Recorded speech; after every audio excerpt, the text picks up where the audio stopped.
Exercise 5.2 class 10th maths video number 4 है इस exercise की। ठीक है, इस वीडियो में क्वेश्चन फ्रॉम 7 to 20 वो सेम टाइप के हैं, ये एक ही वीडियो में कवर करने की कोशिश करनी है। ठीक है, तो ये कैसे खत्म होंगे हमें गिवन है find 31st term of an AP. एक एपी सीरीज है, उसमें आपने ये पता करना कि 31st पोजीशन पे कौन सा नंबर बैठा है। ठीक है, बात क्लियर होगी। लेकिन ये तो पता चले ना वो एपी कहाँ से शुरू हो रही है, कितने कितने नंबर बढ़ रही है, कम हो रही है। इन्होंने इस बार वो नहीं बताया, इन्होंने इस बार बोल दिया whose 11th term is 38 and 16th term is 73। इस क्वेश्चन को, इस टाइप के क्वेश्चन को समझने से पहले मैं आपको एक दो सिंपल से फॉर्मूले समझा दूं। हमने पढ़ा था कि हमारे पास एपी का एक फॉर्मूला है, that is a n equals to a plus n minus 1 into d. तो अगर मैं बोलूँगा कि ए 10th टर्म फाइंड कीजिए, तो यहाँ पे एन की वैल्यू 10 पुट कर दो बस। ठीक है, तो आप बोलोगे ए प्लस 10 माइनस 1 इंटू डी, तो वो बन गया ए प्लस 9d, मतलब कि 10 से एक नंबर कम। अगर मैं बोलूँगा कि ए 25 फाइंड कीजिए, तो हम लिखेंगे ए प्लस 25 माइनस 1d, ए प्लस 24d, इससे एक नंबर कम आ गया। सिमिलरली अब इसका जनरलाइज कीजिए। अगर मैं आपको बोलूँगा ए 20th टर्म या ए 31st टर्म फाइंड कीजिए, तो वो क्या बनेगा ए प्लस इससे एक number come, that is 30d। अब एक नंबर कम क्यों है? क्योंकि फॉर्मूला में से माइनस हो रहा है। देख लिया ना, ए 10 ए 9d होता है, ए 25 ए प्लस 24d होता है, तो ए 31 ए प्लस 30d ही होगा। अब ये कॉन्सेप्ट हमने इस क्वेश्चन में यूज़ करना है। ठीक है, चलिए सबसे पहले इस क्वेश्चन में उन्होंने आपको बोला क्या है, वो बोल रहे हैं कि we have to find the value of 31st term, mean to से ए 31 को फाइंड कीजिए। ठीक है, चलिए यहाँ पे मैं आपको लिख के दिखा रहा हूँ कि अगर मैंने ए 31 को फाइंड करना है, तो ये यहाँ पे मैंने बता दिया क्या बनेगा, ये a प्लस 30d। अब a की वैल्यू पता है आपको, d की वैल्यू पता है? नहीं पता। अगर a और d की वैल्यू पता चल जाए फिर इसका आंसर आ जाएगा। तो अब हमें a और d की वैल्यू निकालनी है। वो निकालने के लिए इन्होंने हमें कौन सा हिंट दे दिया, इन्होंने बोला है कि उस AP की 11th टर्म 38 है। ठीक है, उसकी 11th टर्म कितनी आ रही है हमारे पास, 38। यहाँ पे लिख देता हूँ मैं, 11th टर्म है 38 एंड 16th टर्म है 73। अब आप देखिए सिमिलरली इन दैट मैनर, अगर A11 है, A11 को हम शॉर्टकट में क्या लिखेंगे, A plus 10d equals to 38, equation number 1। दूसरी साइड पे क्या था आपके पास, A 16 इक्वल्स टू 73, या फिर यहाँ पे आप ऐसे लिखो बस डायरेक्ट, A 16 को आप क्या लिखोगे, A plus 15d 73, equation number 2। अब आप 2 को फर्स्ट के नीचे लिख दो, ये बन गया A प्लस 15d 73, कर दिया। अब आपने यहाँ से ए और डी की वैल्यू कैसे निकालनी है, इसके लिए चैप्टर 3 में जाना है। चैप्टर 3 से कौन सा मेथड उठाना है, एलिमिनेशन मेथड। ठीक है, एलिमिनेशन मेथड आपको क्या बोलेगा कि 1 और 2 का माइनस कर दो, मीन टू से ये प्लस का है, ए प्लस का है ना, कोई साइन नहीं है तो प्लस का साइन है, इसका साइन चेंज करके कर दो नेगेटिव। ये प्लस का है, इसका साइन चेंज करके कर दो माइनस। 73 के आगे कोई साइन नहीं है, जिस नंबर के आगे कोई साइन नहीं होता उसके आगे क्या होता है, प्लस होता है, तो उसके आगे भी कौन सा साइन आएगा, माइनस। अब ए माइनस ए कैंसिल, 10 अब कैसे कैलकुलेट करना आपने बोला 10 माइनस 15, दोनों के साइन ऑल्टरनेट हैं तो माइनस होगा, झगड़ा होगा है ना, 5d। लेकिन जीतेगा कौन, जो बड़ा है, बड़ा कौन है 15, वो क्या बोल रहे हैं, अच्छा 15 के आगे प्लस है या माइनस है, माइनस, ये वाला माइनस देखना है, ये नहीं देखना है ना, माइनस। 38 and 73, 38 minus 73।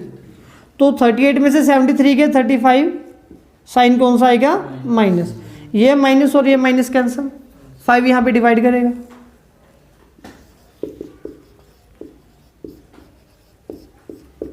डी की वैल्यू आ गई 7।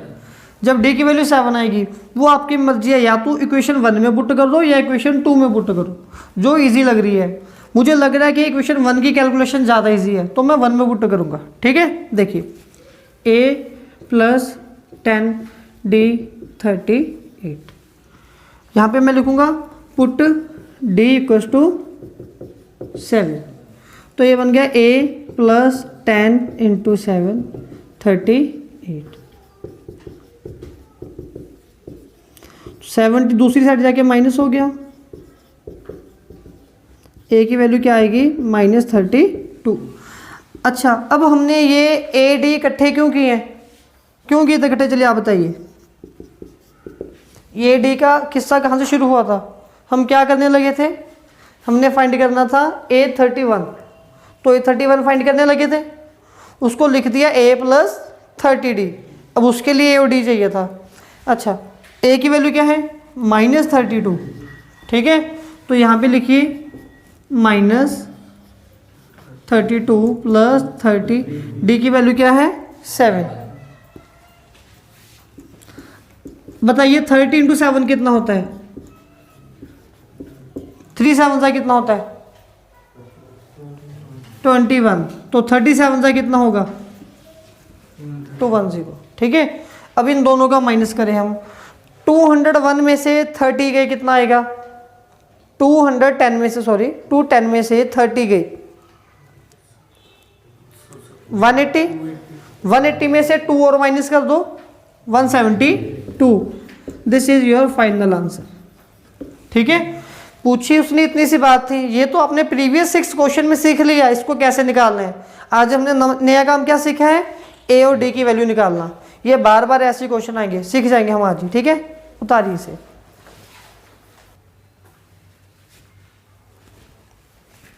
Next question number 8। इस क्वेश्चन में बोला जा रहा है हमें an AP consist of 50 terms. अब यहाँ पे ना एक लॉजिक है, देखते हैं इस पजल को आप लोग कवर कर रहे हो, कैच कर रहे हो नहीं कर रही।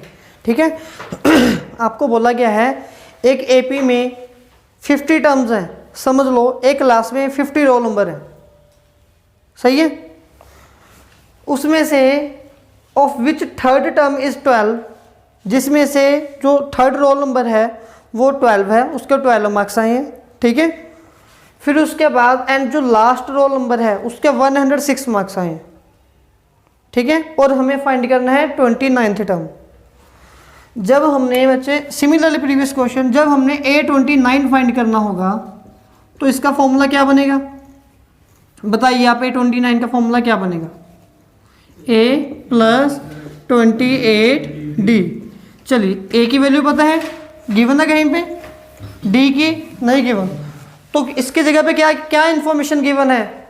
उन्होंने बोल दिया थर्ड टर्म इज 12। एक तो उसने बोल दिया कि इसकी थर्ड टर्म 12 है। ठीक है, तो थर्ड टर्म 12 को मैं क्या लिखूंगा? a plus 2d equals to 12, equation number 1। कितने वेरिएबल फाइंड करने हैं आपने? You have to find 2 variable. एक तो a फाइंड करना है और दूसरा d फाइंड करना है।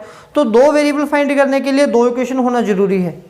एक इक्वेशन तो आ गई, दूसरी इक्वेशन क्या है? वो बोल रहा है लास्ट टर्म 106 है। लास्ट टर्म इंटू से कौन सा नंबर? मैंने बहुत इजी आंसर बोल दिया, 50। वाई 50? क्योंकि क्लास में कितने रोल नंबर है? मैं बोलूँगा लास्ट बच्चे खड़े हो जाए, मिंटू से लास्ट रोल नंबर खड़ा होएगा। ठीक है, तो लास्ट टर्म मिंटू से दूसरी इक्वेशन में मैं लिखूंगा A50, वो कितने हैं? 106। ओके, 100 A50 को अब मैं यहाँ पे क्या लिखूँ? A प्लस बोलिए 49D 106, इक्वेशन नंबर 2। अब आगे का प्रोसेस क्या है बताइए? 1 और 2 दोनों एक साइड पे करेंगे। A plus 49D 106 equation 2। Elimination, sign change करेंगे, ए के आगे कौन सा साइन है, प्लस, तो ये चेंज हो जाएगा माइनस में। वैसे भी अंधविश्वास है, पिछले क्वेश्चन में ऐसे ही किया था। तो ये प्लस है, ये क्या होगा माइनस में, ये क्या होगा माइनस में। ए और ए कैंसिल, पिछले क्वेश्चन में भी कैंसिल हुए थे। 2 माइनस 49 माइनस 47D। 12 माइनस करने हैं 106 में से, पहले 106 में से 10 माइनस कीजिए 96, 96 में से 2 और माइनस कीजिए 94, माइनस में माइनस और माइनस, पिछले क्वेश्चन में भी हुआ था, हर बार ऐसे नहीं होगा। फिर ये 47 यहाँ पे आके करेगा कटिंग। तो मैंने तेज दिमाग से कैलकुलेशन कर ली, 47 2 ज़ा 94, तो डी की वैल्यू कितनी आ गई हमारे पास 2। अगर डी की वैल्यू आपके पास 2 आ रही है, अब आगे का प्रोसेस क्या है, हमने डी की वैल्यू 2 कहाँ पे पुट करनी है, या तो इक्वेशन 1 में या इक्वेशन 2 में, ये आपने डिसाइड करना है। तो या तो ये डी की वैल्यू 1 में पुट करो या 2 में, कौन से नंबर आपको इजी लग रहे हैं, 1 के या 2 के, 1 में। तो यहाँ पे लिखिए equation 1, a plus 2d equals to 12, put d equals to, d की वैल्यू क्या आई है 2, तो ये बनेगा a प्लस 2d, मीन से 2 इंटू 2 12, a प्लस 4 12, तो a इक्वल्स टू 12 में से 4 क्या होंगे माइनस, तो a इक्वल्स टू 8। अच्छा, अब a और d क्यों फाइंड किया हमने, पहले भी फाइंड किया था, क्यों फाइंड किया था पहले भी, क्या फाइंड करना हमने a29, तो ये इसके नीचे लिखना अपनी नेक्स्ट। तो यहाँ पे a की वैल्यू क्या आ गई 8 प्लस 28, डी की वैल्यू क्या है 2, 8 प्लस 56, तो ये कितना आंसर आ गया 64। आई होप आप सबको क्लियर होगा ये question. Question number 9. In question 9 we have given if third term and ninth term of AP are 4 and -8 respectively. Respectively का मतलब होता है थर्ड टर्म इतनी है, जो टर्म पहले है वो पहले वाला नंबर है, जो नंबर बाद में है वो टर्म बाद में आ रही है, ठीक है आपके पास। तो इस क्वेश्चन में आपको बोला जा रहा है कि इन AP, अब समझिए इस क्वेश्चन की स्टोरी थोड़ी सी चेंज है, ठीक है। सबसे पहले तो थर्ड टर्म कितनी है आपके पास 9, और आपके पास नाइन्थ टर्म कितनी है, सॉरी थर्ड टर्म है आपके पास 4, और नाइन्थ टर्म कितनी है आपके पास -8। बाकी क्वेश्चन को समझने से पहले जो आपको आता वो इकट्ठा कर ले। क्या आता आपको, A3 को क्या लिखोगे a plus 2d equals to 4 equation 1, इसको क्या लिखेंगे हम a plus 8d minus 8 equation 2। तो यहाँ पे मैं लिखूँगा a प्लस 8 माइनस 8, ठीक है। तो इसका साइन चेंज माइनस, इसका साइन चेंज माइनस, इसका साइन चेंज प्लस, कैंसिल हो गए। अब 2 minus 8 minus 6d, 4 plus 8 12, d equals to 12 upon minus 6, तो ये आया 2, लेकिन माइनस भी तो है तो नेगेटिव में 2 आएगा। d निकालनी है आगे, पहले ही निकाली होगी है ना।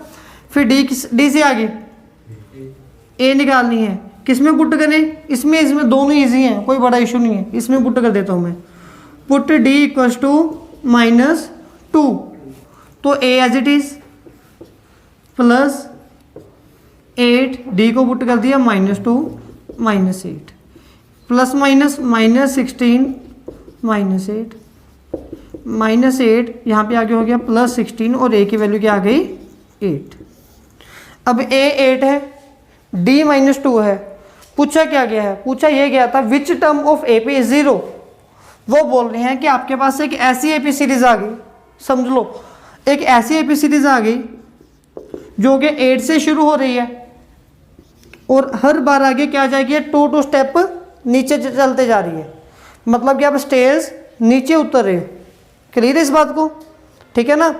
तो जब आप स्टेज नीचे उतरते जाओगे, नीचे उतरते जाओगे, नीचे उतरते जाओगे, कभी ना कभी 0 होगे ना, कौन सी पोजीशन पे आप आके 0 हो रहे हो, 1 2 3 4 5th नंबर पे। तो ये प्रूफ करना है मैथमेटिकली, ठीक है। कैसे प्रूफ होगा, मान लो कि ये लास्ट नंबर है, तो यहाँ पे मैं लिखूंगा a कितनी है आपके पास 8, d है आपके पास -2, n we have to find, और a n की वैल्यू क्या आ गई 0, a n की वैल्यू आ गई हमारे पास 0। a n का formula a plus n minus 1 into d 0, a को पुट किया 8 प्लस n माइनस 1, डी को पुट कर दिया -2 0, ठीक है। तो ये बन गया प्लस माइनस, पहले तो 8 को दूसरी तरफ भेज दो, तो ये बचेगा n minus 1 into -2 0 -8, n minus 1 -2 -8, तो -2 डिवाइड होगा, -8 डिवाइड बाई -2, तो n माइनस 1 कितना बना 4, n 4 प्लस 1, तो n की वैल्यू क्या आ गई आपके पास 5। तो वैसे भी हमने देखा था ना कि 5th नंबर पे आपका आंसर 0 आ रहा है। क्लियर है, देखिए इसे। Question number 10, the 17th term of an AP exceed it's 10th term by 7। Condition क्या है वो देखिए, आपको बोला जा रहा है कि एक एपी सीरीज है जिसकी 17th टर्म एक्सीड्स मिनटू से इन्होंने प्रेजेंट सिंपल टेंस को यूज़ किया है, ठीक है ना। तो एक्सीड्स मिनटू से इज मतलब कि इक्वल टू, इसकी 17th टर्म है मतलब कि equal to 10th term by 7। इसकी 10th टर्म से एक्सीड का मतलब होता है ज़्यादा होना, एक्सीड का मतलब होता है ज़्यादा होना, मतलब कि इसकी 10th टर्म से 7 नंबर ज़्यादा है, ठीक है। और you have to find common difference, मिनटू से हमें डी फाइंड करनी है, ये हमें अकॉर्डिंग टू क्वेश्चन गिवन है, ठीक है। कॉमन सेंस है, मैं आपको बोल रहा हूँ कि 17th roll number 10th roll number से 7th बेंच छोड़ के बैठा है, तो हर एक रोल नंबर कितने कितने बेंच छोड़ के बैठा होगा, नेक्स्ट बेंच पे एक बेंच पे, तो डी कितनी आनी चाहिए 1। आंसर तो पता लग गया, मैथमेटिकली कैसे आएगा। अब अकॉर्डिंग टू क्वेश्चन आना ही, ए 17th को आप क्या लिखोगे, a plus 16d equal to A 10 को क्या लिखोगे, a प्लस 9d प्लस